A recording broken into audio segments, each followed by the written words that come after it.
പ്രിയ സുഹൃത്തുക്കളെ, നമസ്കാരം. ഇനിയും ഇലക്ഷന് കേവലം ഒരു ദിവസം മാത്രമേ ബാക്കിയുള്ളൂ. അപ്പോൾ ചില പൊയ്മുഖങ്ങളൊക്കെ ഈ ഉടഞ്ഞു വീണുകൊണ്ടിരിക്കുക. പറയാൻ വരുന്നത്, ഞാൻ ഒരു തിരുവല്ല നിയോജക മണ്ഡലത്തിലെ ഒരു വോട്ടറാണ്. മാത്യു ടി തോമസ് എന്ന് പറയുന്ന ഇവിടുത്തെ മുൻ മന്ത്രിയും MLA-യും ആയിട്ടിരിക്കുന്ന വ്യക്തി കഴിഞ്ഞ കുറേ വർഷങ്ങളായിട്ട്, എനിക്കൊന്ന് 20 വർഷമായിട്ട് പുള്ളി കണ്ടിന്യൂ ആയിട്ടും, അതിന് മുമ്പ് പുള്ളിയുടെ ചെറുപ്പത്തിൽ ഒരു പ്രാവശ്യം ഒരു ടൈമിൽ ഒരു 5 വർഷവും MLA ആയിരുന്നു.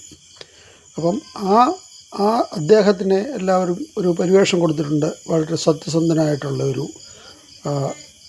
ഒരു ആളാണെന്ന്. അതാണ് ഇപ്പോൾ നമ്മുടെ ഒരു മാത്യു കുഴൽനാടൻ ഒരു ബോംബ് പൊട്ടിച്ച് ആ മുഖം മൂടി അഴിഞ്ഞു വീണത്. അപ്പോൾ ഈ മാത്യു കുഴൽനാടൻ പറഞ്ഞത് സത്യമാണോ ഇല്ലയോ എന്ന് നമുക്കറിയത്തില്ല. പക്ഷേ പുള്ളിക്കാരൻ ഇന്ന് പറഞ്ഞിട്ടുണ്ട്, ഞാൻ പറഞ്ഞത് സത്യമല്ലെങ്കിൽ എനിക്കെതിരെ കേസെടുക്കട്ടെ എന്നൊക്കെ. ഏതായാലും സത്യം എത്ര മൂടി വെച്ചാലും അതൊരിക്കൽ വെളിയിൽ വരും എന്നുള്ളതിൻ്റെ ഉദാഹരണമാണ് ഇപ്പോൾ ഈ മാത്യു കുഴൽനാടൻ്റെ ഈ പ്രസ്താവനയോടുകൂടി സംഭവിച്ചത്. അപ്പോൾ ഈ മാത്യു ടി തോമസ് ഇപ്പോഴിവിടെ മത്സരിക്കുകയാണ്. അദ്ദേഹത്തിൻ്റെ ചിഹ്നമൊക്കെ നഷ്ടപ്പെട്ടു. അതോടുകൂടി തന്നെ പുള്ളിയുടെ പകുതി പോയി.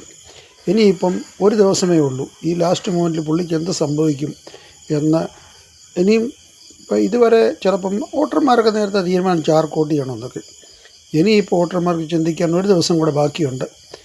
എന്ത് സംഭവിക്കാം? മാത്യു ടി തോമസിനെ വീണ്ടും ജയിപ്പിക്കണോ, അതോ അനൂപ് ആൻ്റണിയെ ജയിപ്പിക്കണോ, അതോ ഓട്ടോറിക്ഷ അടയാളത്തിലുള്ള ഒരു ജോസഫ് ഗ്രൂപ്പിൻ്റെ ഒരു സ്ഥാനാർത്ഥി വർഗീസ് മാമൻ, ഇവരെ ആരെ ജയിപ്പിക്കണമെന്ന് സാധാരണക്കാരായ ജനങ്ങൾ തീരുമാനിക്കണം.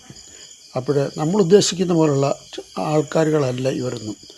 ഒരു ഒരു ഒരു ഒരു സ്റ്റേറ്റിനെ തന്നെ കൊള്ളയടിക്കാനുള്ള പദ്ധതി, അത് കാരണം അനുഭവിച്ച ദുരിതങ്ങൾ ഒന്നും നമ്മൾ മറക്കരുത്. ഇത്രയും പറഞ്ഞുകൊണ്ട് ഞാൻ ഉപസംഹരിക്കുന്നു. നന്ദി, നമസ്കാരം, ജയ് ഹിന്ദ്.